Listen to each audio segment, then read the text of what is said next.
Floribbean, meaning Yes. Florida. And Caribbean. Yeah, you know what they invented too? Tell me. Early bird dining. You can eat at 4 o'clock. 4:30, you get 20% off your bill. My mother did that to me. I went home, we had lunch, right? And then at like 3:30, she goes, okay, we're going to dinner. I'm like, I haven't digested my lunch. But it's cheap. We got to go It's now. cheaper.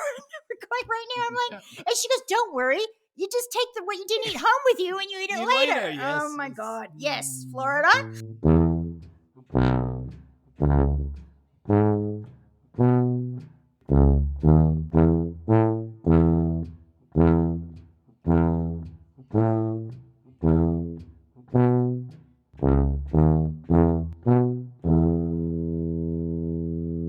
And we have liftoff. That's it. Good day, y'all. And welcome to episode 53, Southern Cooking. Well, there's nothing bad about Southern cooking. Well, It'll fatten you right up. That's exactly right. Although my grandmother, on my dad's side, used to like to put everything on high. Yeah. Still made it okay, but she used to like have slimy okra.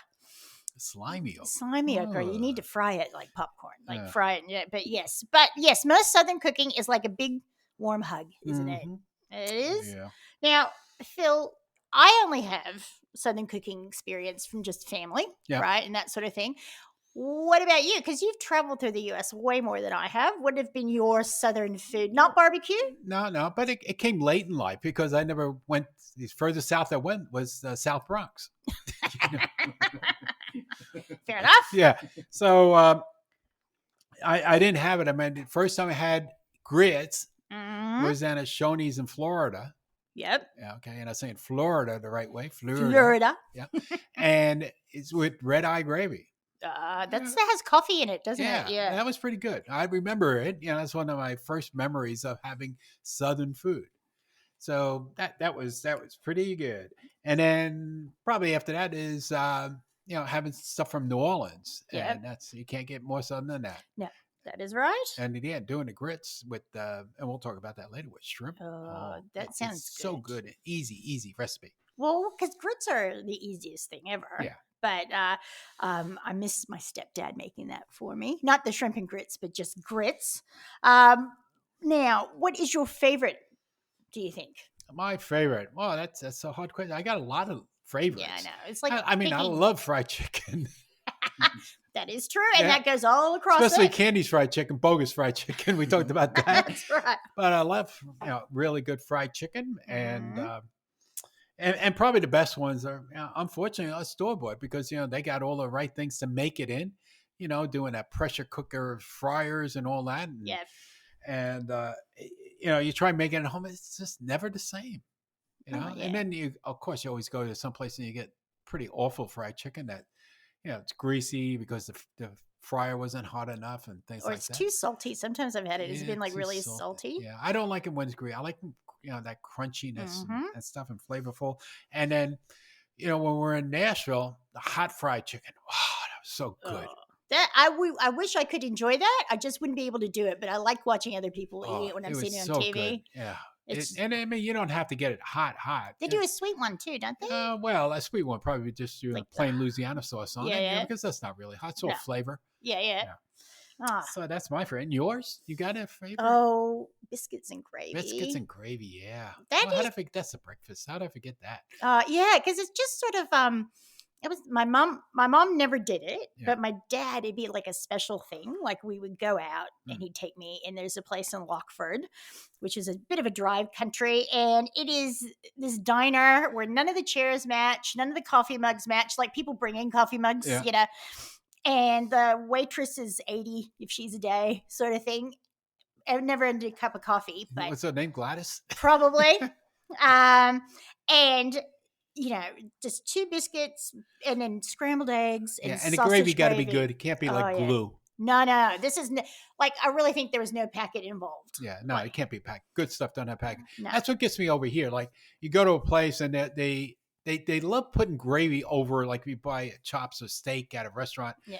Like I want to taste the meat. I don't want to taste this gravy that came out of a tin. And it's it powder. has. It tastes like No, I don't like that. I don't like that either. But yeah, biscuits and gravy. And just a quick aside, because I know we've got a lot to get through this show. When my dad was not well, so he so I went to see him, and the taste is sort of the last thing to leave when you're not well. Yeah. So I went to Caro's and got him a biscuits and gravy, and he ate that, and oh my goodness, You put a hot sauce on it?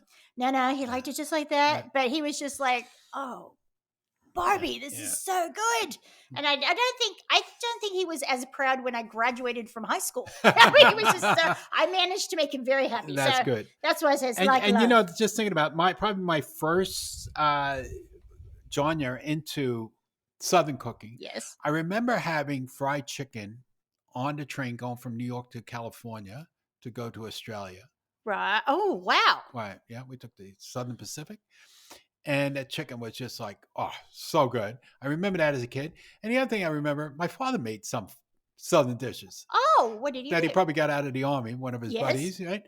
He made SOS, which is like a cheap man's biscuits and gravy, because you had the gravy, but you didn't have the biscuits. So you used chipped beef, wasn't it? Yeah. Yes. So you used toast. Yes, that's right. I remember that. That's when Mom makes tuna in white sauce, like cream tuna on toast. But yes, that sounds like an Army dish. I remember my dad saying he ate that in the Air Force. Mm-hmm. Yeah, because they didn't have to make biscuits, and toast was easy. Toast was very easy. And actually, there is a dish that we'll talk about later that goes back to that. It was General Eisenhower's favorite dish. There we go. Nothing like Ike. Nothing like Ike. That's right. Now, we've got some housekeeping. Yep. So get the broom out. That's it. And the dustbuster. So we'll start off the listener discount. Look for that logo. That's right. On the website. And this is good for anybody who wants to buy online or click and collect. Not good in the store. So it's only a special thing. And we're still in September. Unbelievable. It feels like the longest month. It is. September's 8 weeks long.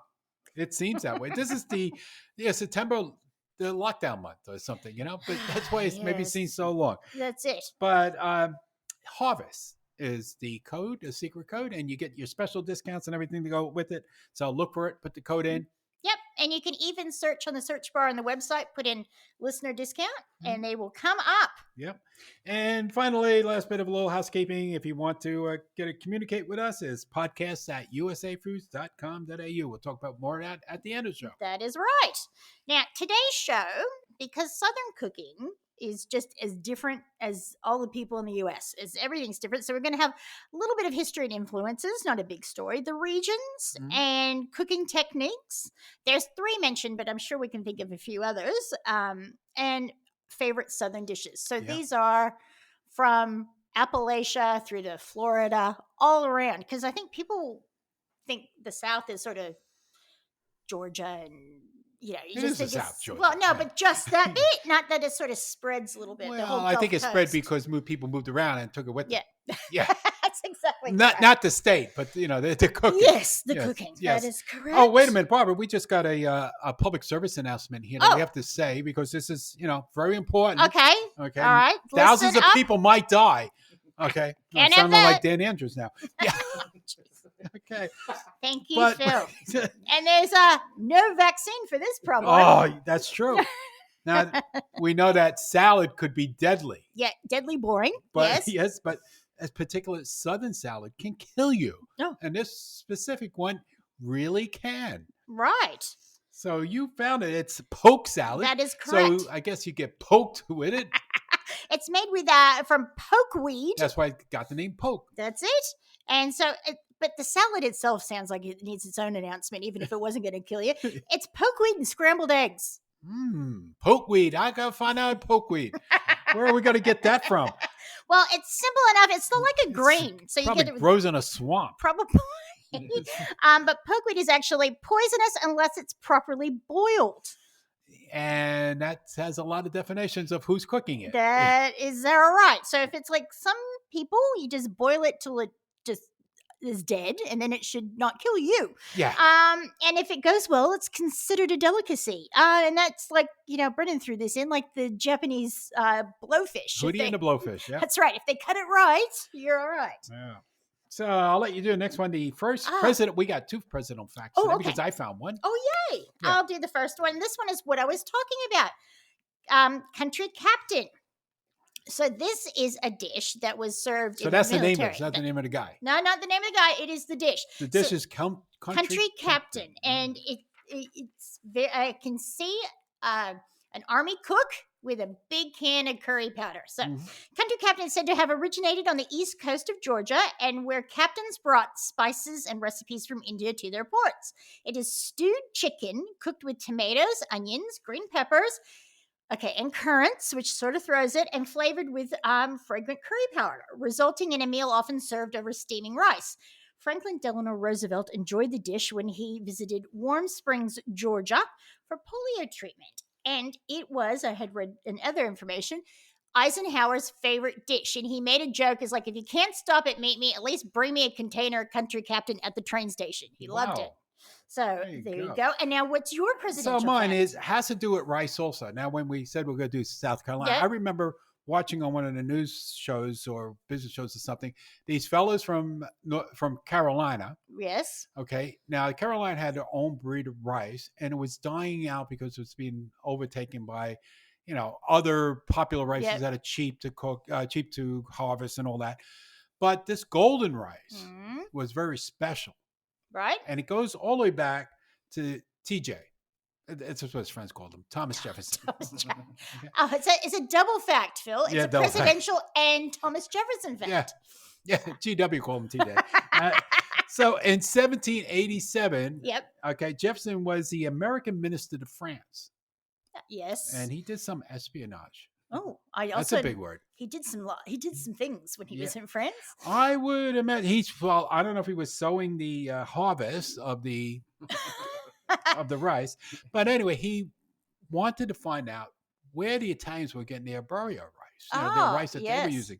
So he went on a mission, and he found this golden rice, right? And he decided, well, I got to get this back to South Carolina. And remember because it was really popular. Remember Carolina, the extra long grain rice. Do you remember that? That's how the song went, right? Right, sort of, yes. And so that was the rice, and then it just like died out. Okay, so these guys brought it back. But anyway. Oh, I like that. So what Thomas Jefferson did, he smuggled it. He put it in his trench coat, all he could take out.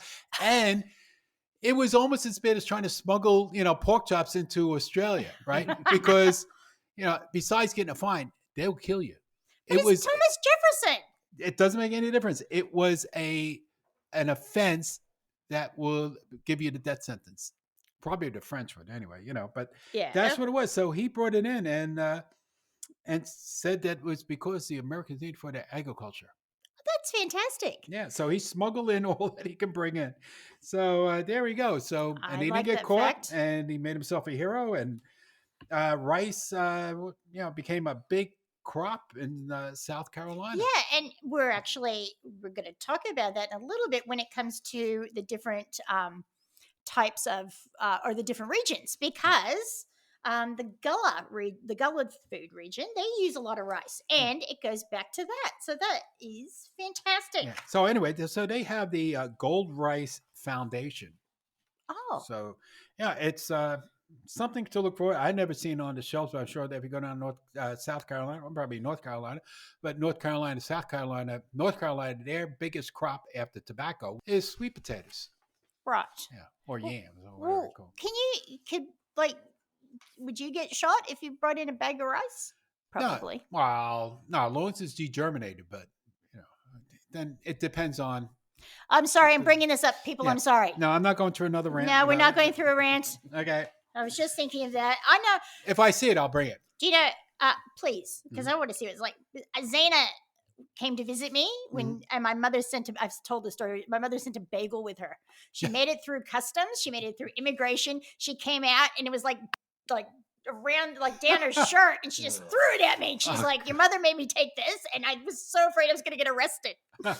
It was worth it. Well, when I worked in a bakery, back then, and there was only bagels really out of New York. And so anybody who was traveling, they would come in the night before they go on the airplane and buy a dozen or 2 dozen bagels and pack them in their bags. I believe it. It's well worth it. Yeah. Yeah, and then they were a big hit wherever they were going. All right, so that brings us to our first break. Here we go. We'll see you in a moment.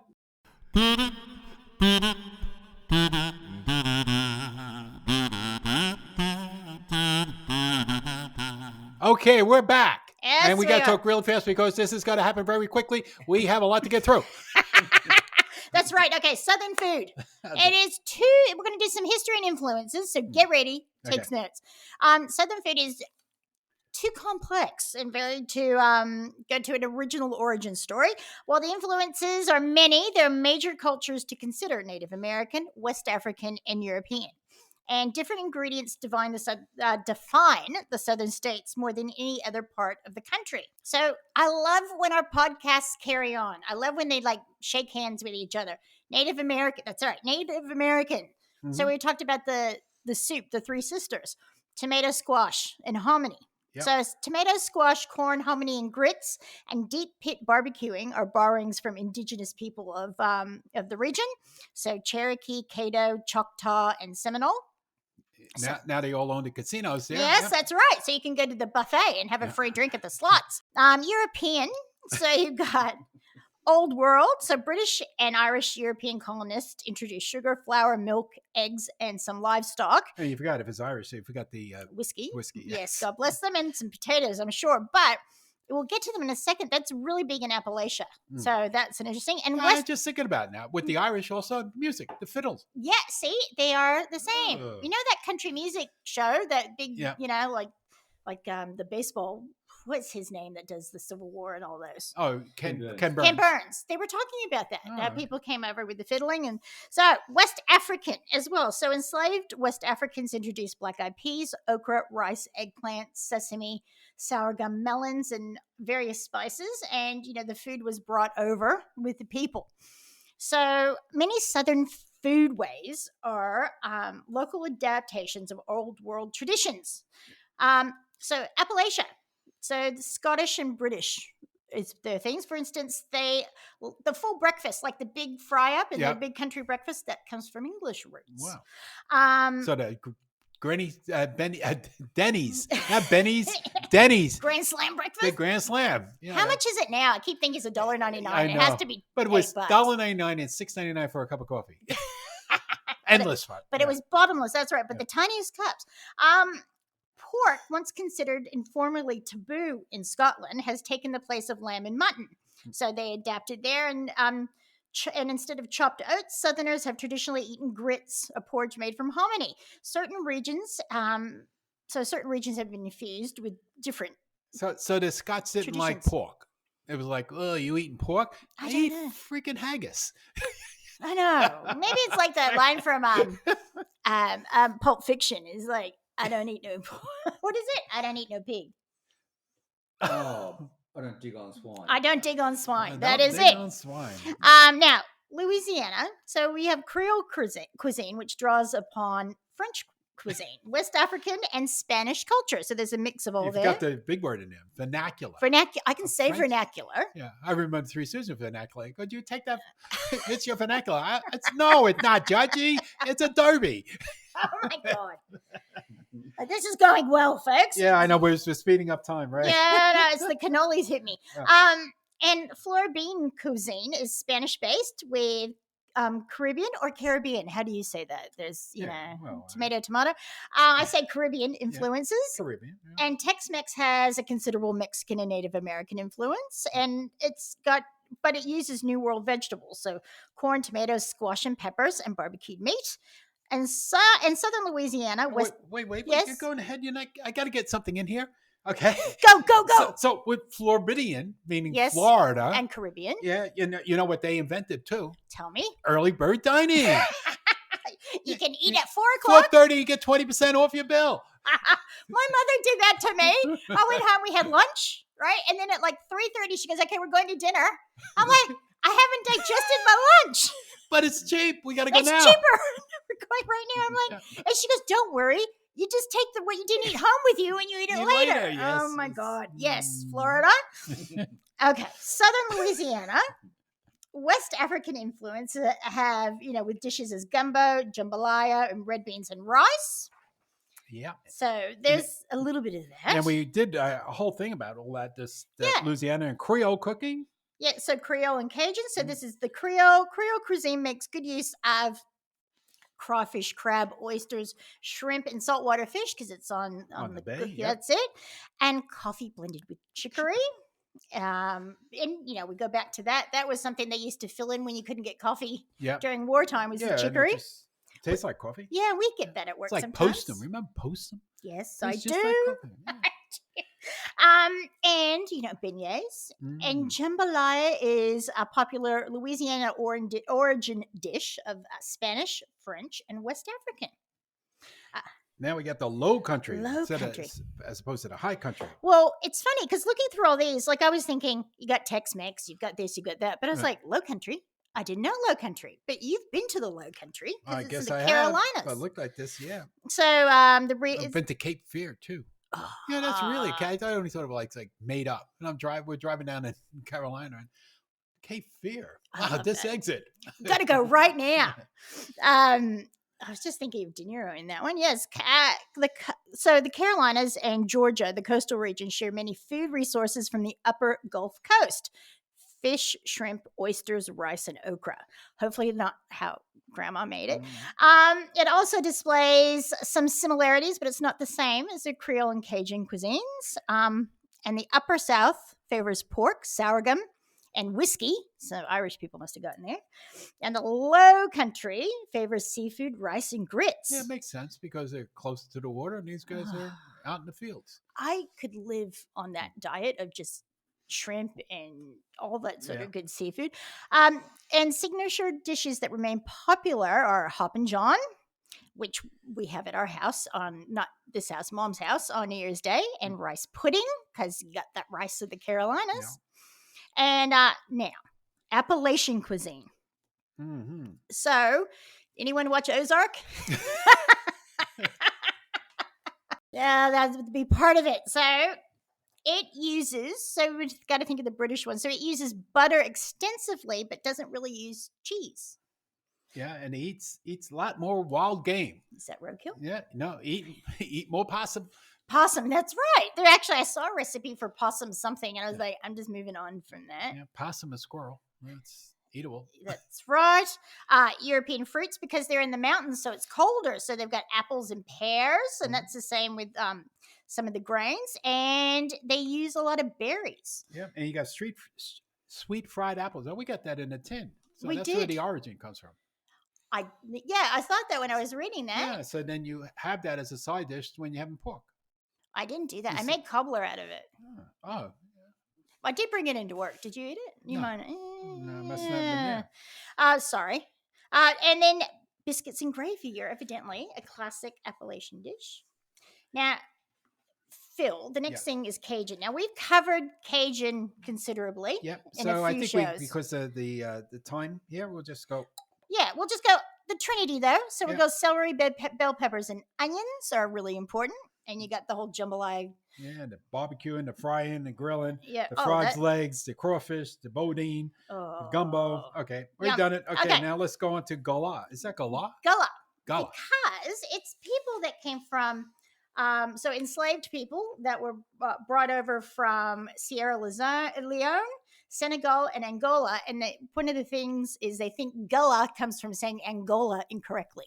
Oh. So anyway, it was created by former slaves who migrated, or enslaved people that migrated to the Sea Islands and coastal districts of South Carolina. So they have, after the Civil War, they have really kept to themselves. So their food is really their own and special. Seafood, rice, and lots of vegetables are used in a variety of stews and one-pot meals. Mm-hmm. Ground nut soup, also known as peanut soup, made of chicken or vegetable broth, peanut butter, evaporated milk, sauteed onions, etc.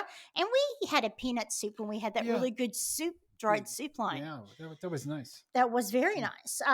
There's a dish called Gullah rice. They call it was Jimmy Carter soup, I think. Yeah, probably. Well, it would make sense that way. And Gullah rice was made with diced chicken breasts, chopped tomatoes, chicken or vegetable broth, and probably your golden rice, diced carrots, bell peppers. So there it's going back to the Cajun roots. And one pot dish almost identical to an African dish called jollof rice that's eaten in many African countries along with the coast of the continent. There you go. So and they have stayed in this one little area. So looking at the history, so the enslaved people that were there, they can actually tie all their lines because they've kind of kept on their own. So yeah, they kept their own little cuisine. They just got out of the way and just did their thing. And so it's really, I'm going to read more on that because I found it really interesting. So now, one of my favorite foods is soul food. Oh, good for the soul. Oh, yeah, it's beautiful. And so you're talking about like chitlins and stuff like that? And cobbler and green, all these things that sort of cross over. And all those good vegetables, which they put bacon fat in. Everything is better with bacon and butter, but bacon especially.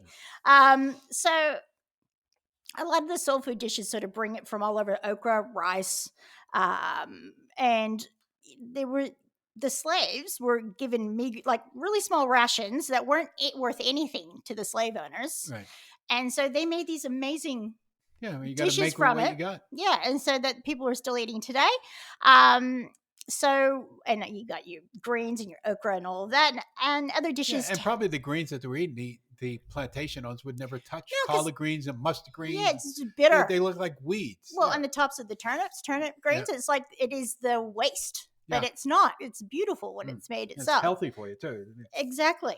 And so other dishes that take American ingredients and prepare them in ways reminiscent of African dishes, like with collard greens. Now, here's yours, the 4:00 dinner. Yeah.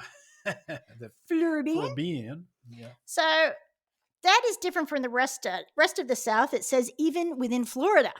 It's a mixture of Cuban, Haitian, and Spanish. Yeah, that sounds like a whole lot of good. Yeah. Well, the first thing I think about is black bean soup. Oh, yeah. Cuban black bean soup. That is magnificent. I've had that. And it has seafood and poultry and fresh ingredients and the use of fruits and juices.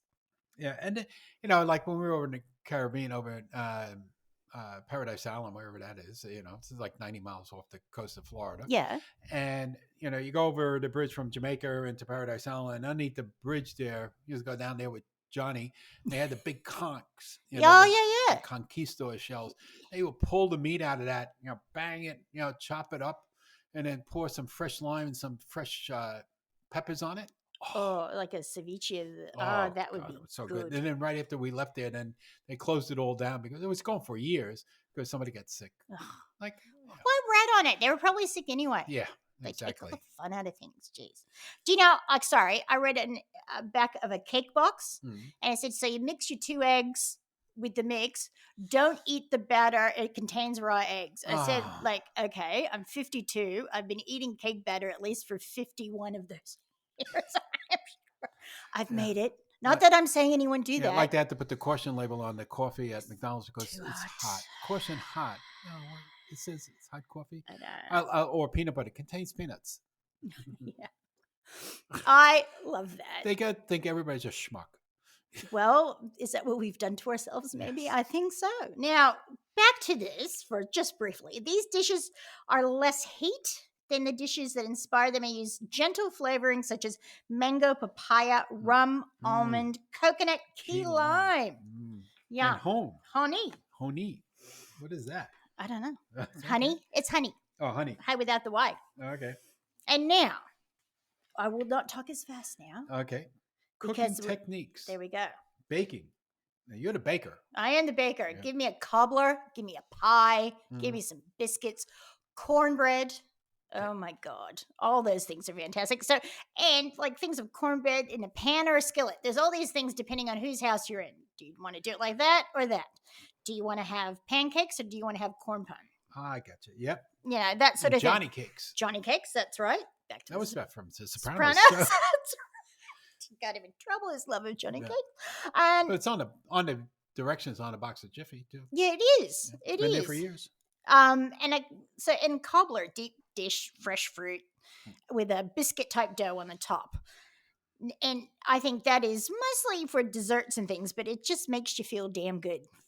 That's all it does. Baking desserts, it's made to be. It is just it's heaven or breakfast, like imagine, a warm biscuit. But when you go out to dinner, remember that those days? I think so. Yeah.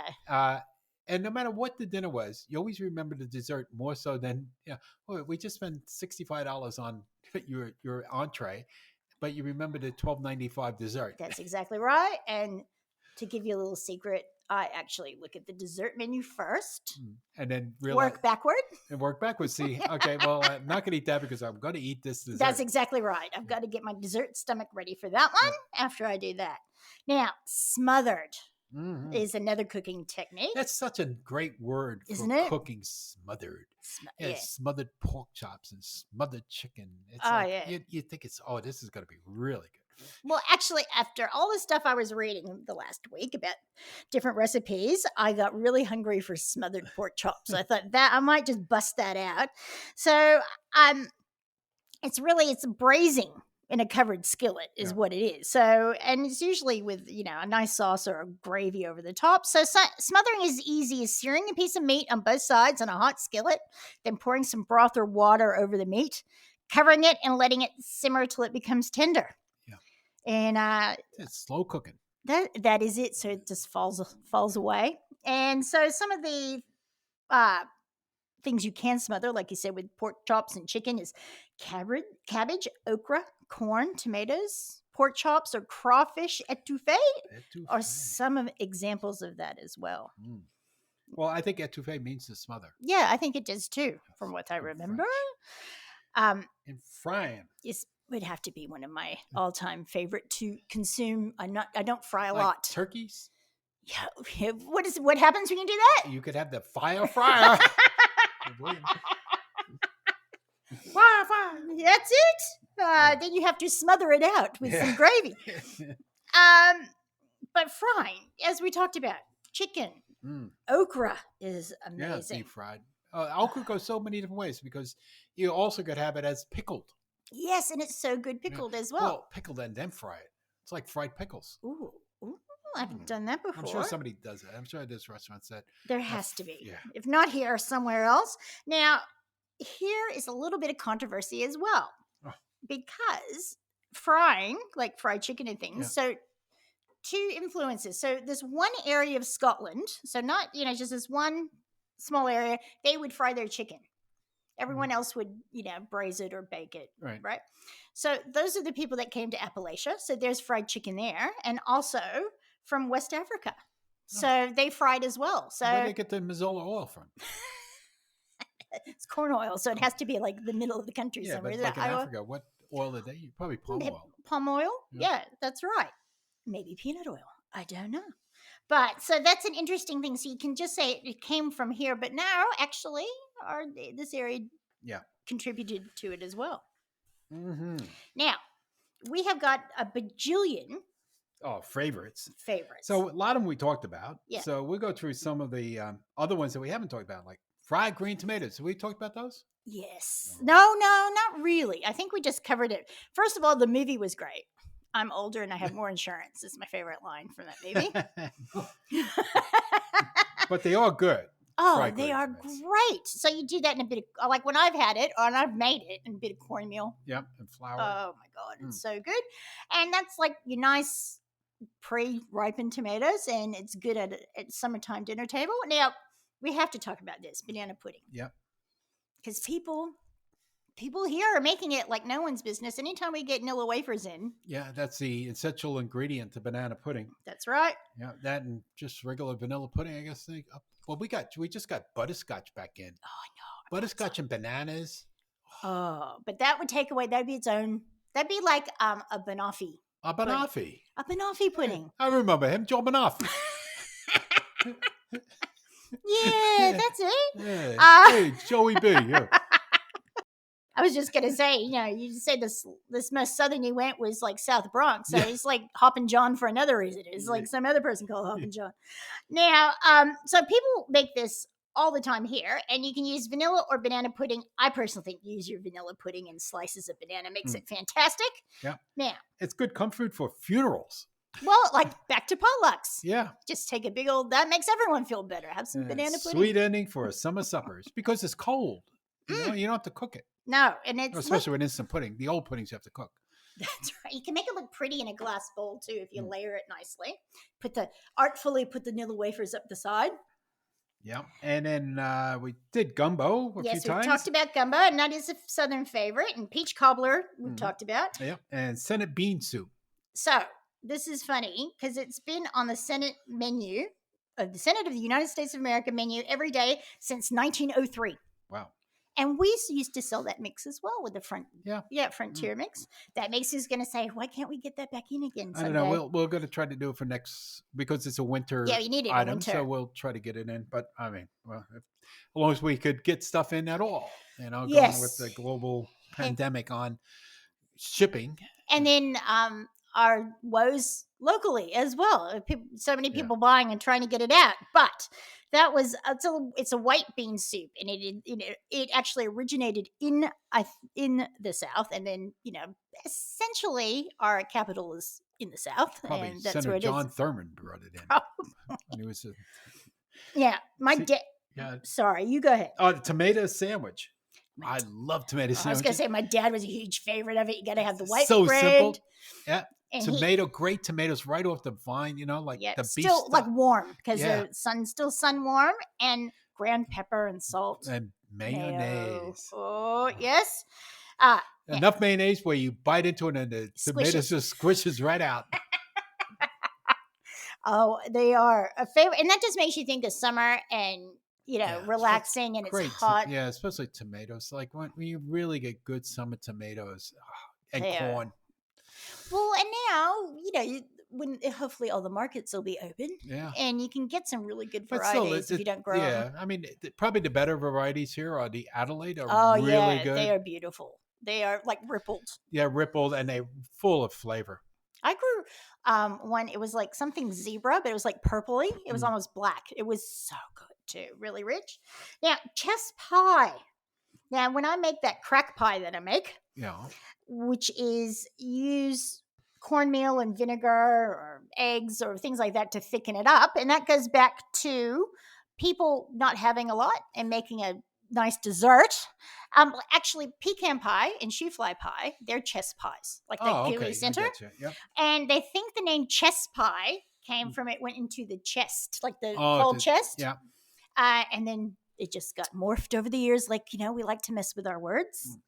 Now, I'm going to have you do this one. What? Burgoo. Brunswick stew's Kentucky cousin. Yes. So the burgoo, as the saying goes, if it walk, crawl, or flew, it goes in the burgoo.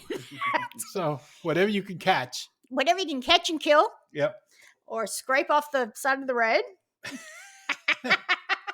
But it is a kind of a gamey soup. But there's an area that's very famous for it. Now, you talked about this next one before. Yeah, the Southern shrimp and grits, but their recipe here, so it says the ideal combination of creamy grits, fresh shrimp, and a rich tomato-based sauce. Now, when I had it down in Vegas at there's a New Orleans restaurant down there. Right. There's two of them now. Very simple, and it was easy to figure out the recipe. So it's grits with like cheddar in it. So you have creamy grits, cheesy. Yep. Put that in the plate. Then you get your shrimp or catfish or whatever fish you want. Yep. Drench it in butter, melted butter. Then some Tony Cachareys or Sloppy Mama, whatever you want to use. Put that on lightly because sometimes it's too overpowering. Yep. Then pan fry it and stick it into the grits. So especially with the shrimp, because the shrimps are firm, just stick it right in there. Little and tails popping out. That's how they go. Oh, yum. Oh, I now want to buy shrimp. I've got some grits in the cupboard. And just some Cajun seasoning. That's it. Oh. It's just so simple. Well, but isn't that the trick, though? It's simple food seasoned well. Yes. It doesn't have to have a lot of fancy stuff. Now, back to Hoppin' John again. That's right. And I was going to say, my mom didn't know about that till, well, she may have heard about it, but she never made it, I don't think, until she and Herman got married, because he's from Louisiana.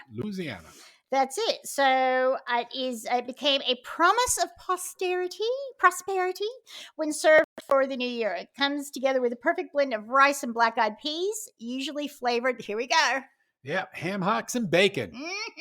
Could be better. And then Herman makes greens with like with the leftover grease that comes from the ham hocks and the bacon. Oh, it is. Yeah, but like I'm just thinking about like in our Italian heritage. So like on Christmas Day. Not Christmas, New Year's Day. So you guys had the Hoppin' John. Yep. So we ended up with like broccoli soup. But they're just broccoli and water, basically. You said that. Yeah, really flavorful. Or just steam it in the microwave. Just put a little water in it. Glad wrap, steam it for a minute and a half. The broccoli, fresh lemon on top of it, and olive oil, and it is yum. And even the juice out of it that you drink in that broth, it's just like I used to as a kid. We used to love it. So we had that and fresh chicken. So go outside. I remember when my grandma lived in the Bronx down, you could look out the window on the fifth floor and look to the right, and there was the kosher chicken farm.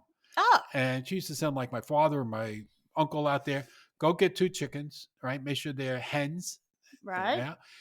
And they slaughtered them right there. And when she made that chicken soup to go for New Year's Day, because you expected to be partying all night long. Yeah. So it's restorative. Yeah. It was so sweet, that meat. Oh, you can never taste anything like that now unless you live on a farm. Yeah.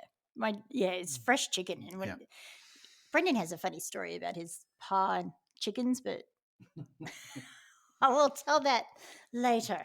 On to, you know what I had today? I walked out into the shop and I said, I need a little bag of Fritos. A little tiny bag. So you got to do the Frito pie. I could have done the Frito pie. Yeah. So it is basically, chili on Fritos. That's it. Open the bag and the bag is aluminum, so don't leak out. And oyster casserole. Yes. I don't think I ever had that. I don't think I have either. I have read about it. But you got oyster pies, scalloped oysters, oyster casserole right home many Southerners have for Christmas. So any of you guys that live down south that listen to this, give us some of those recipes. Tell us what it's like. Absolutely. Because I like oysters, but I like oysters Rockefeller. I've never made a dish that has oysters that are cooked in it, like a casserole. And we got the best oysters in the world right here. Oh, no. We were very lucky. And Dolores, every time she went out and they were on the menu, she went straight for it. Now, we'll skip Brunswick stew because that was really like the burgoo. And we talked about poor boys before. Yes, we have, and certainly. Biscuits gravy, we did. Fried pork chops, we did. Oh, and then we got congealed. It's congealed. Congealed. Salad. Jell-O salad, your favorite. Oh, God. So why don't you just say Jell-O salad? Well, because I was using the correct term, and Jell-O is a brand name. Oh, sorry. Well, it could be a gelatin salad. It could be. Oh, it could be. Congealed. It just, look, you know what? It is like the name, like congealed, the word. I think congealed would be more like head cheese. Well, that head cheese is congealed as well, but that is, that's good. But this is the salad that we have discussed at length. Yeah, and hummingbird cakes, we talked about that. We have. Deviled eggs, we did that over Christmas. Yeah, because your Italian deviled eggs are much different to mine. Yeah, and they sound good. And I think right now, if Mom's listening, she'll go, oh, I haven't made that yet. I'm going to try that. Yeah, and grits, we just was going over the grits. We got yellow grits and white grits. Yes, that's right. And they both taste the same. They do exactly. And we usually get a couple of different brands like Jim Dandy. Yeah. Of course, we bring them in because we don't know what we're going to get. So we order both because people love grits. Yep. It's a very traditional thing with a lot of our customers. And they don't have grits, they're not happy. No. We try to keep everybody happy. And I think we need to talk to the people at Quaker with the way they package them in the paper bag. They do that purposely. Just so, because they know that there'll be at least 10 to 20% that you got to throw away. And it never goes back to them to say, oh, I need a credit on this. Because all the supermarkets will just throw them out. It is so sad because here's this bag of grits that has been put, in a factory, sealed. And then it's gone to several different places. Then it gets on a boat. Yeah. It comes to us. I pick it up for a customer. My thumb goes through it. Yeah. It's just like. It's in a bag, the old type of bag. But the thing is, a lot of the damage comes on because it's not in a box. It comes in a a plastic wrapper. Oh, that's right. A thin plastic wrapper. So when it goes onto the pallets and the fork truck comes by, protection. Little bitty thing that sticks out, bang, there it goes. Yes. So that does happen a bit. Yeah. Now, blackened catfish. Oh, chicken and dumplings. I've only ever had that a couple of times. My grandma made it. I loved it, but Brendan has a thing about doughy stuff, so I don't think it's got to be done right. It's like matzo ball soup. Yeah, that's right. Yeah. I think that's for the southern Jewish population. So if anyone's ever making chicken and dumplings, let me know. I just want a bowl full because I don't think if I made a whole bunch of it, I don't think it'd get eaten at my house.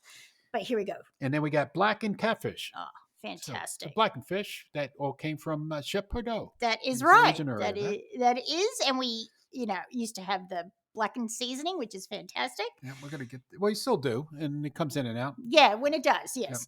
Yeah. And then peanuts and Coke. Ugh, I'm sorry. That's like boiled peanuts, right? Well, I have no idea. It's like you get your peanuts, like your bowl of peanuts that you'd have. Yeah. It's salted, I'm guessing, and you throw them in the Coke. bottle of Coke, and so you try not to choke firstly, and then you're like chewing your soft drink. Look. Please explain to me why this is good. Yeah, and also explain to us about boiled peanuts, which I would never go near. Why would you boil a peanut? Oh! Do you know what I read about the you quote? Eat the whole shell and everything. No. The quote was, "It's best eaten outside because the fluid and the shells are you can spit them out on the ground." I went, that's just gross on a number of levels. And then sweet potato pie we talked about. Yes, the Thanksgiving one. We did collard greens with pot liquor. Well, that's what they're calling the water. Yeah, that comes with it because it's the liquid is like just what I talked about with the broccoli. Yeah, that's exactly right. The liquid is good for you. That's all the exactly nutrients right. Are now. You took it out of the plant. Now you just put it in the water. So when people were sick, it was common to have the pot liquor, and and there's just you could soak it up with a bit of cornbread, sup it up with a biscuit. Yeah, bit of cornbread. It's sort of like also when you make like a bone marrow soup and stuff because it's so healthy for you. With all that, when you're sick, you get that. You need something of substance to build you back up. Yeah, and then creamed corn. Now, any person that's been to a American steakhouse, creamed corn or creamed spinach is usually always on the menu, especially creamed spinach. I love creamed spinach, but creamed corn. Now, my mom does this trick with creamed corn. She gets like a pie plate or something that big. She'll get the cans of creamed corn, and then she'll put like butter. And maybe a bit of sugar, if I'm right. She can correct me. And then she bakes it again. So it gets like almost a crusty bit. Yeah. Oh, my God. Well, when I was back in Kansas the last time, so I spent overnight because I had to travel a bit. And with Aunt what's her name?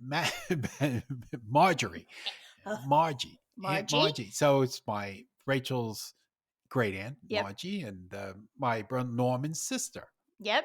So, so she made corn. She did frozen corn, cooked it up. Yep. Then she got cream cheese and mixed it into it. So she made her own cream corn and a little salt and pepper. That would be is so good to make you slap your mama. Yeah. That's it. Yeah, and again, very simple. Yeah. And really tasty. Probably outdoes the taste of canned cream corn because you get a fresher tasting of the corn, and then Philadelphia cream cheese. And once you heat it up, it melts. Yeah, it's beautiful. Okay, that sounds good. Fried okra. Okay, we just talked about that. We did talk about that.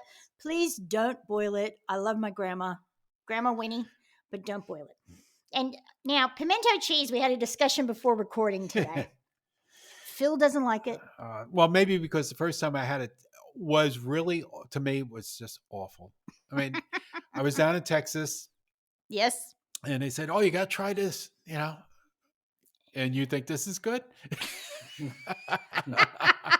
But yeah, I know it tastes like, Velveeta mixed with pimentos and Miracle Whip.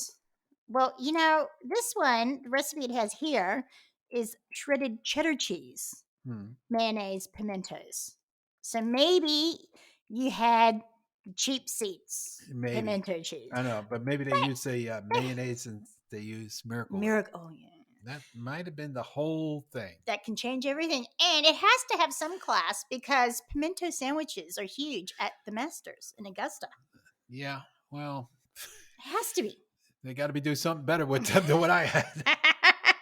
Maybe it loses the recipe. The recipe changes once it goes between Georgia and Texas. Well, I'm sure the people from Georgia and Texas will agree with you too. Yeah. Now, cornbread we've talked about a bit, but that is corn, and I had talked about cream corn, etc. It is an American thing because it comes from maize. It's and you talk about cream corn. People do put cream corn in their mix. Yeah. You can put whatever you want in it. Absolutely. Like you make Mexican cornbread, just with the jalapenos. Jalapenos in it. Just spice it up. cheesy ones too.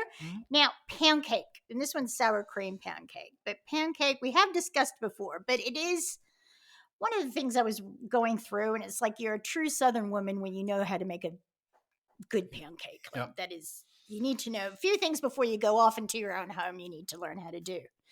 Now, the next thing. Divinity. Now, my mom makes this. Candy. It is, and I've made it before. So I've decided I'm making it and bringing it into work. I'll do it closer to Christmas. But it's just really light. It's almost like it is essentially a meringue that you bring it to like the point to make it candy. So it has Caro syrup in it as well. And you can chop little nuts in it like pistachios or pecans or whatever you like. And then you got Southern potato salad. So it's hot, cold. So it's hot. Is it hot or cold? You said hot. Well, cold. You can have it hot or cold, depending on what region you're from. Yeah. So like German potato salad is hot. That's right.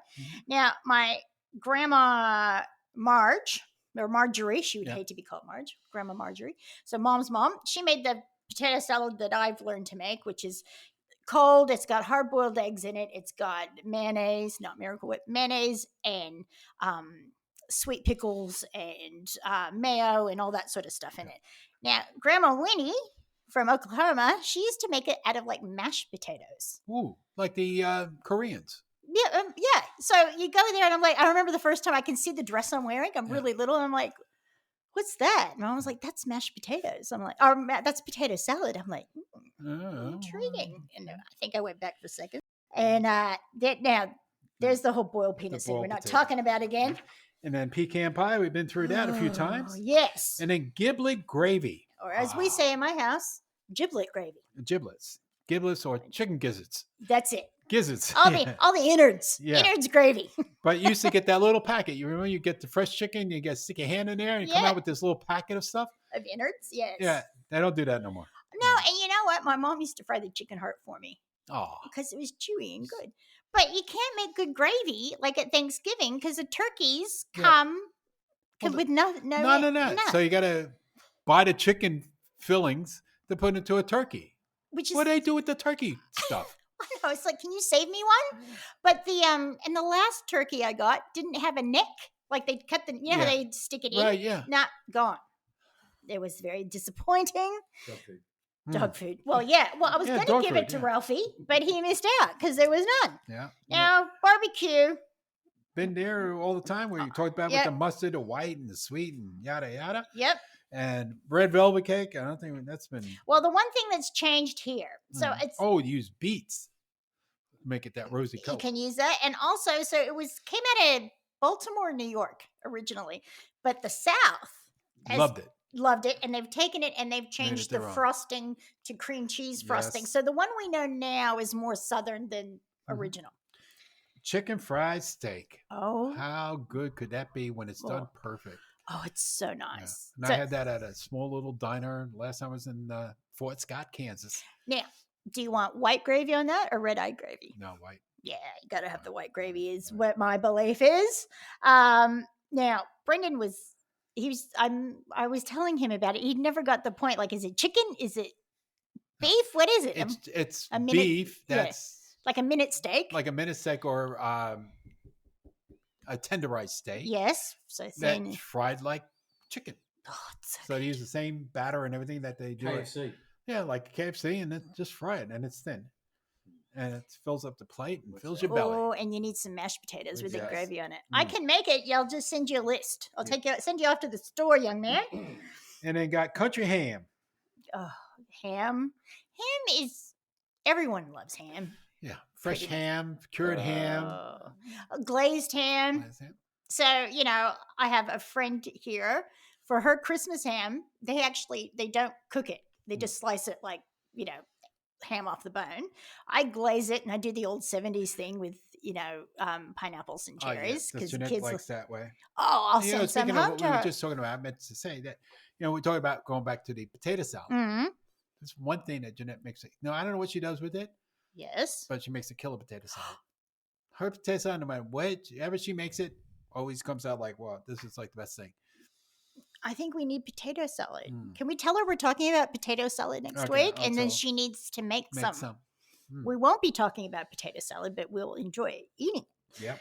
Now, and spiral ham has never made it here. No, because I don't know. You don't have that that ham store. What was the name of the ham store? Oh, I know. Not anyway. Yeah, wait, you know what I'm talking about. But all the different companies make it at home. Mom's like, why can't you get a spiral ham? And all of a sudden, I didn't know I wanted one. Just got to get a butcher to buy the thing first. Yeah, or buy the spiralizer. You know, you could import one, and then we could hook up with the butcher. Ooh, or just people have you bring your hams in, and we'll put on a spiralizer for only $4.95. That's right, a rotation. So yes, and the good thing with ham is it keeps giving. So you can, use your ham hock. And it takes a long time for it to go bad. Oh yeah, you because just it's cured. Yeah, and it's beautiful. And it was cured. That's the way they used to preserve things before refrigeration. Mm-hmm. That's exactly right. So now, what would be? So is the taste of the South what?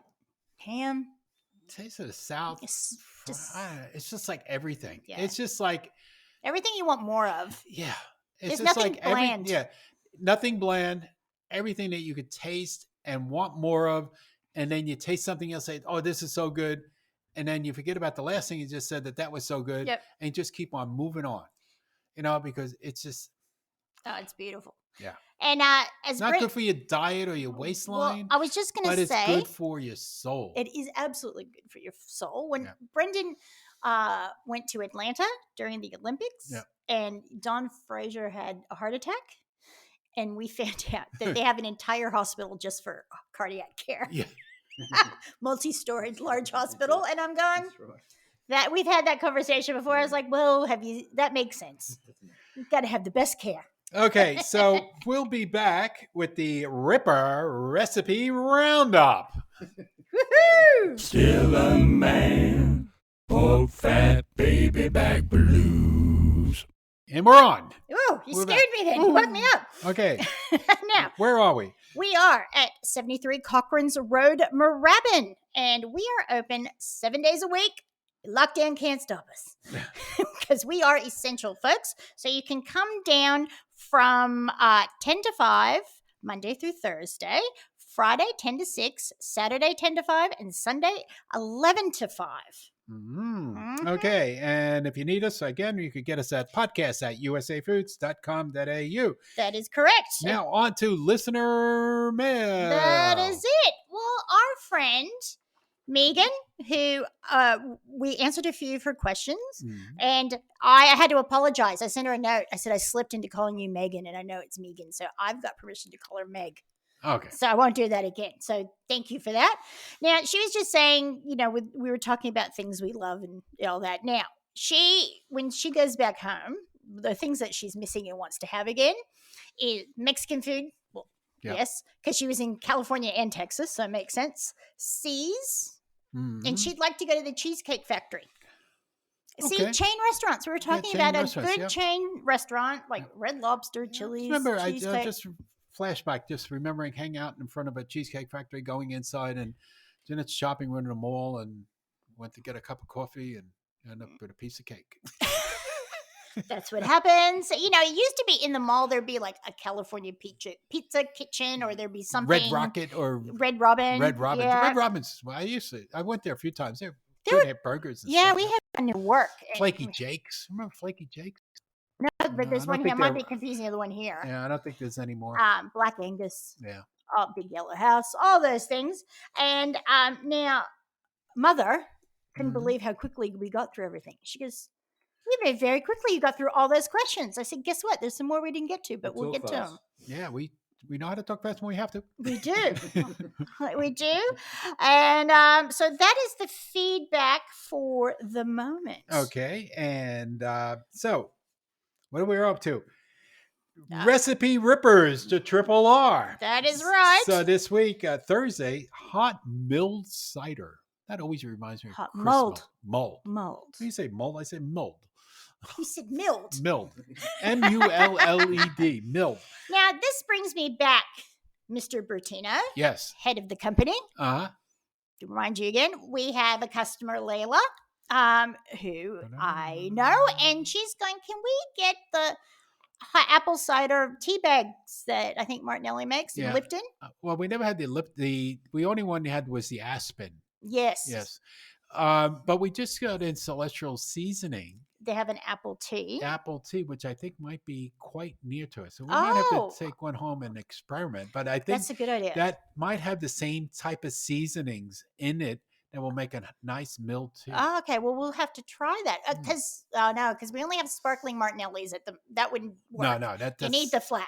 Yeah, okay. but you need the spices. She wants the spices. Yeah. So what they used to have like a bag that you could and do I think with. This will be I'm really sure this will be quite similar. Okay. So now if you're not going to have the mulled wine when it's cold. Then we're going to have corn pudding. We're going to have corn pudding. So I will give you the recipe. What's the difference between corn pudding and cornbread? Well, it's the technical term is it's slushy in the middle. Oh. Okay. It's sort of congealed. No, it's not really. It's sort of like it's a gooey center. Mm-hmm. So I made that. I started putting into my Thanksgiving rotation not too long ago, and that's the one thing people ask the recipe for. Oh. I was like, but hang on, what about my other stuff? But anyway, I'll give that out. So to make some mulled cider, you need 2 quarts of apple cider, or you can use apple juice. Now, that's about 2 liters. 2 quarts is a bit close enough to a liter. I'm thinking of mulled wine. Oh, that's good. Yeah. Yeah, no, this is apple cider. This is, for the non-wine drinkers. Unless it's hard cider. Yeah. Well, which, Anyway, let me get back to the recipe. Okay, sorry. All right. So you need 2 quarts of apple cider, 2 cinnamon sticks, 2 whole allspice berries. Or if you want to put a little Asian you can use star anise. That's quite nice. And 2 whole cloves and 1 orange thinly sliced. And then you just heat it and let it steep. Ooh. I personally would double all of the seasonings in that. I think that's a little bit. Yeah, I would. So I think you would. And you do what the French call that little bag that when they cook it. Oh yeah, a bouquet garni. Yeah, but instead of the bouquet garni, you put the other stuff in the little bouquet. That way you're not picking cloves out of your mouth. Remember you used to do that? You used to get cloves if you had a toothache? Yes, and chew on it. Ugh. And then I went to the dentist once with the toothache, and he put cloves in there. I was like, oh, okay, it wasn't old wine. It does work. And another good thing, if you are having a winter celebration, just get the crock pot going and put it in there and just let it go all day. And with a big scoop, and people just scoop out. Yep. Yeah. That works really well. And here in Melbourne, it could be sunny and hot one day and winter the next day. That's right. Or late afternoon. Absolutely. And you never know. Yes. So now, corn pudding. Now, I think you might enjoy this. Okay. So where is it? I don't see any on the table. No, well, I have to make it. So people, get ready. You want your casserole dish. You want to preheat your oven to 325. And then... At 320 Fahrenheit or Celsius? Fahrenheit. I'm going to make these people Google. Okay. Okay. And you want a 13 by 9 inch baking pan. So lasagna pan, that sort of shape. What you will need is a half cup of butter softened, a half cup of sugar, 2 large eggs, a cup of sour cream. Is sounding good? 1 package of Jiffy. Okay. Or any cornbread mix, but Jiffy we have. And a half cup, I don't know why they say 2% milk. I'd go full cream. So just go the whole way. 1 can of whole kernel corn drained and 1 can of cream style corn. Yeah, I just thinking that the 2% milk because they want to cut down on the calories. That's right. So your oven is preheated. In a large bowl, cream your butter and sugar until light and fluffy. Add the eggs 1 at a time, which I never do. I just check it in. I know. Beating well after each addition. Beat in sour cream. Gradually add muffin mix. Alternate with the milk, and then fold in the corn. It takes all of about 5 minutes. Pour into your greased baking dish and bake uncovered until set and lightly browned. About 45 minutes. There you go. And it's so good. And then you cut it out. You don't have to scoop it out. Yeah, well, it's depending on how much you want it set. You can do that, but it's a nice thing. We do Thanksgiving buffet style, so everyone can kind of get their own.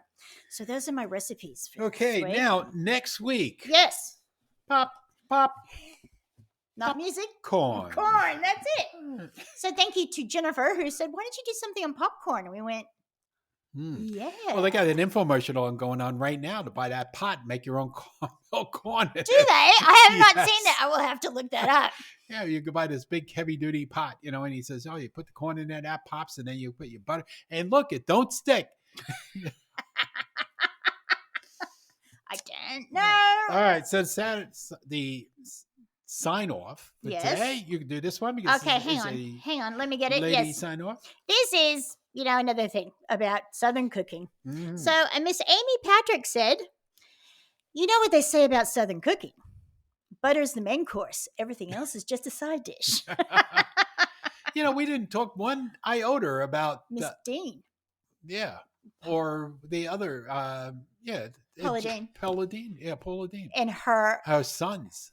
Yes, because they've got the lady. The lady is one of the restaurants, and they've got different restaurants and shows. Mm-hmm. And she makes a they hooked up with Lydia, right?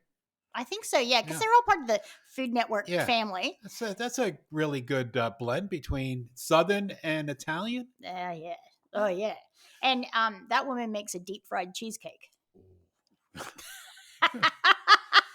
Okay. We'll all be on a diet till next week. That's not just talking about it. Don't even have to eat. That's exactly. All All right. Till next week. See you, everybody. Bye.